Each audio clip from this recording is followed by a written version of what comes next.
welcome to session 2, preparing your talk. I thought you might enjoy a little bit of a walk with me at the back of the office. Just a short break there while I said good morning. This is a very popular walk along here, and every now and then I'm going to have to stop and talk to the people who are coming past. But it's a lovely spot for me to reflect on the things that I want to talk to you about in terms of preparing and practicing for your presentation. There are two basic questions that you need to ask before you even start to put anything on paper. And that is, who are you talking to? And why are you talking to them? Probably along with those, there's another thing that you need to consider, and that's your style. And we're going to talk about that in a later presentation. But for now, I want you to think about why are you presenting? Why are you presenting?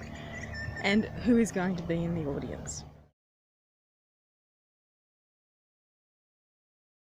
Let's have a look at those questions. How long are you talking? Now, that's probably something I didn't mention first off, but I think it's fairly obvious that you need to know how long you're going to speak, because you can't prepare a well-rounded, organised, logical sequence speech or presentation until you know how long you've got to do the presentation.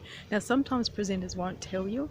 They'll just leave it up to you to decide. So you decide in terms of the occasion and the importance of the message that you've got, how long you want to speak. How long are you expected to talk?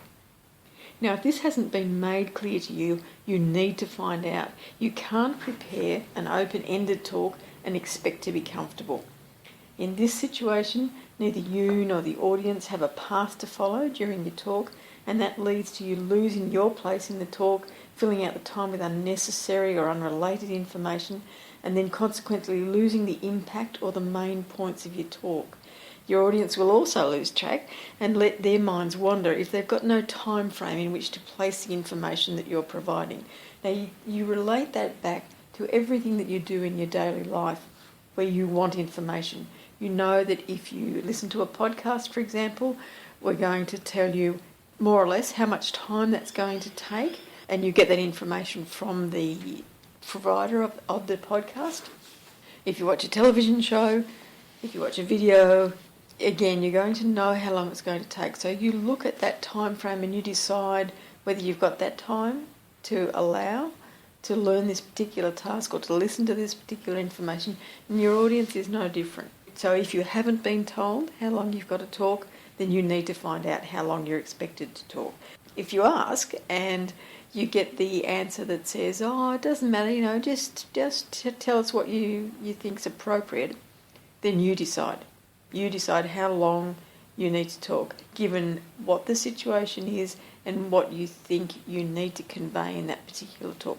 So, for example, if it's that you've been asked to address the board members on a project that you're part of, if you look at how long the board members are going to sit there, generally it'll be a day, sometimes 2 days for board meetings, the number of topics that they've got to cover, and then you look at what is a realistic time for you to expect them to listen to what you've got to say. You can't tell them everything about a project in one session. What you need to do is impart the really important things that you want them to understand at this particular presentation, and then work out how much time you need to allow for that.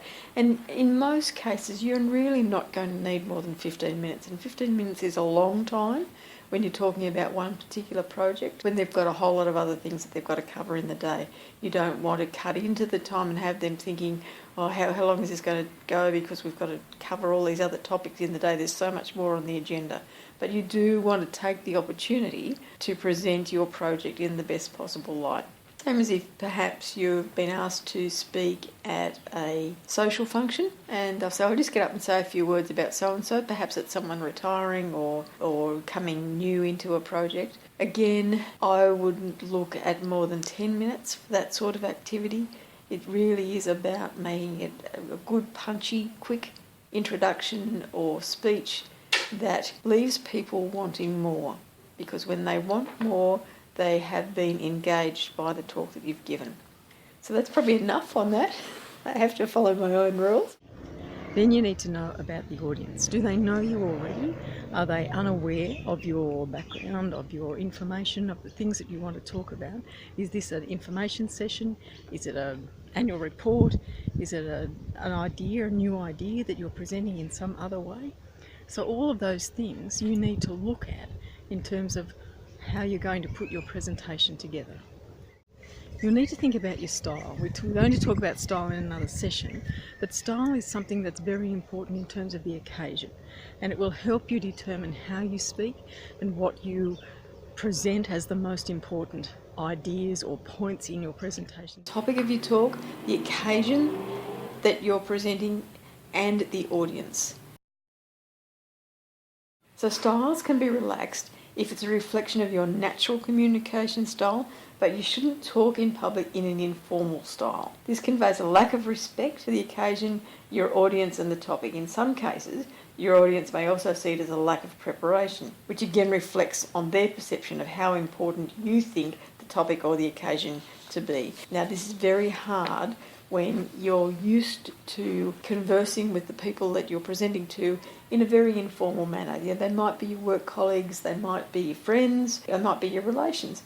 Any of those situations where you're used to interacting in a certain way, when you have to make a speech, when you are asked to make a speech, you need to think about the occasion as well as this audience. Yes, they know you well, and this is where many people fall into the classic problem areas of having inside jokes and not thinking that they need to prepare as much for a speech because it's an audience that they know, and it's just another occasion where I've got to talk to these people. They know me, so I don't have to do too much to prepare, and that's just so wrong on so many levels. I'm sorry to say.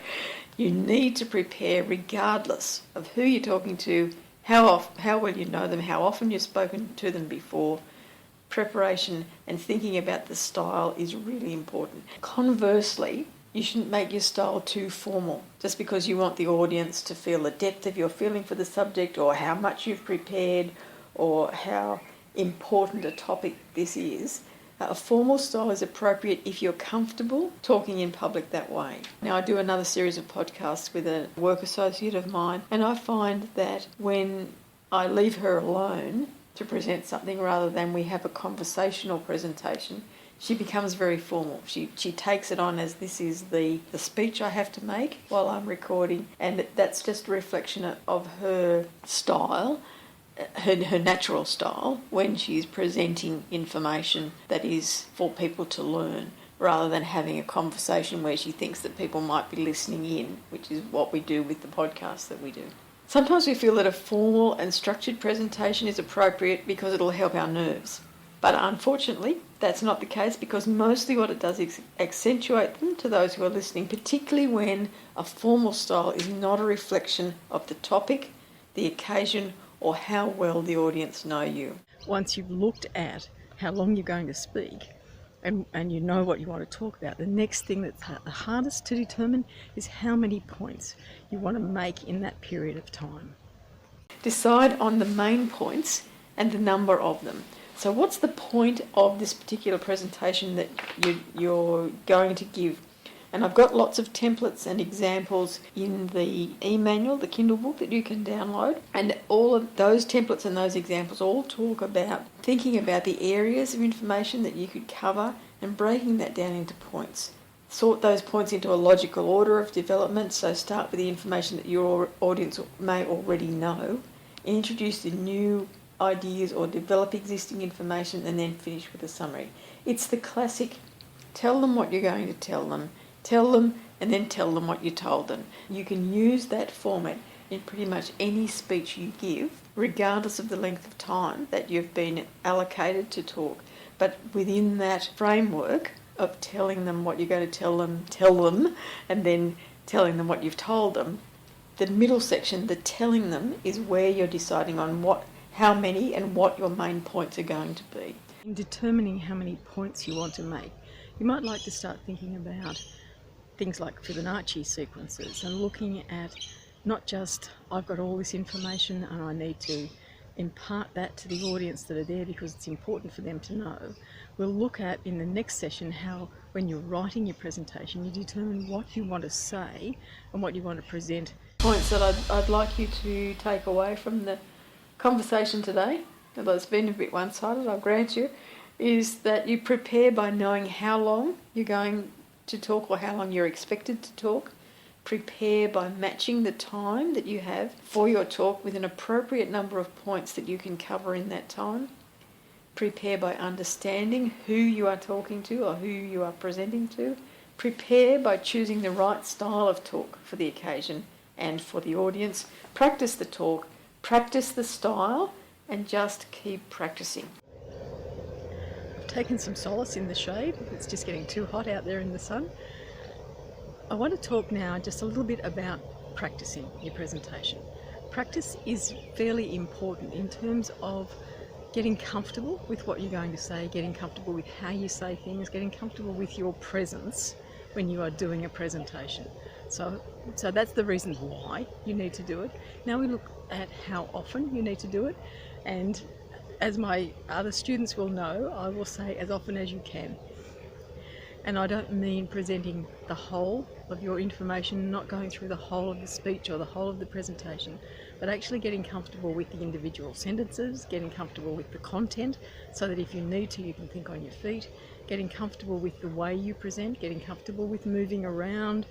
It's about enunciating your words, about getting the message out clearly.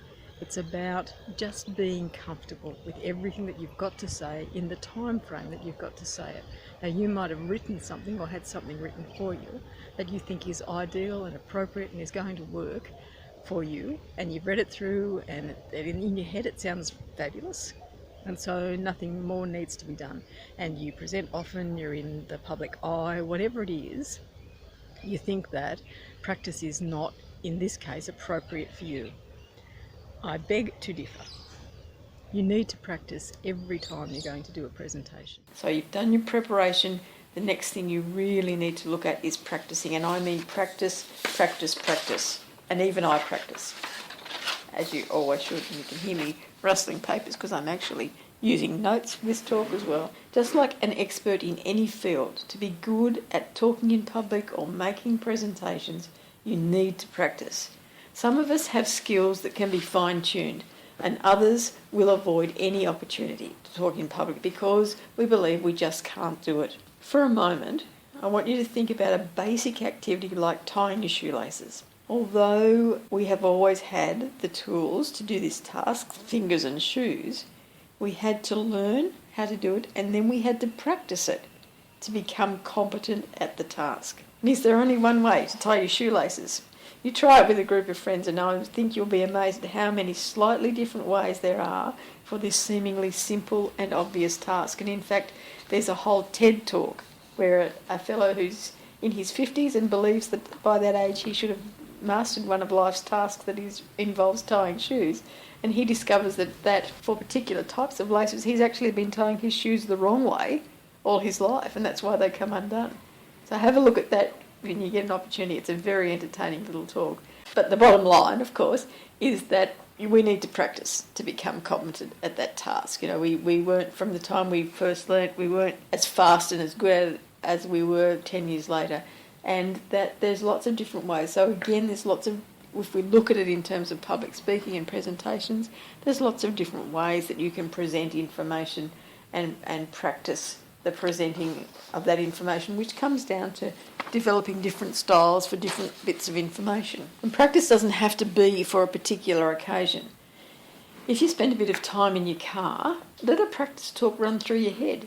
You'll find you'll get much better at putting your thoughts into a logical sequence if you're doing it for a little bit of every day, just like tying your shoelaces. I've found that you can't be comfortable with talking in public and public presentations unless you practice. Practice gives you the opportunity to develop your skills to be suitable or sufficient for the purpose, which was what we talk about when we talk about being competent in a task. Bottom line, you just need to keep in mind the saying that practice makes perfect, and that's been with us for centuries, so there must be something in it.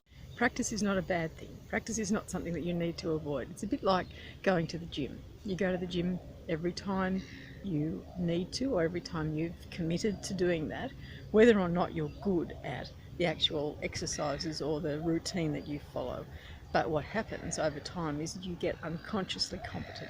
And that's what we want to happen in terms of your presentation. We want you to be unconsciously competent at presenting information to any kind of audience. So I would say practice often, and you don't have to be practicing the whole presentation, but you do have to be getting comfortable with everything that's in the presentation, comfortable with you as a presenter and all of the things that you need to develop to be a better public presenter.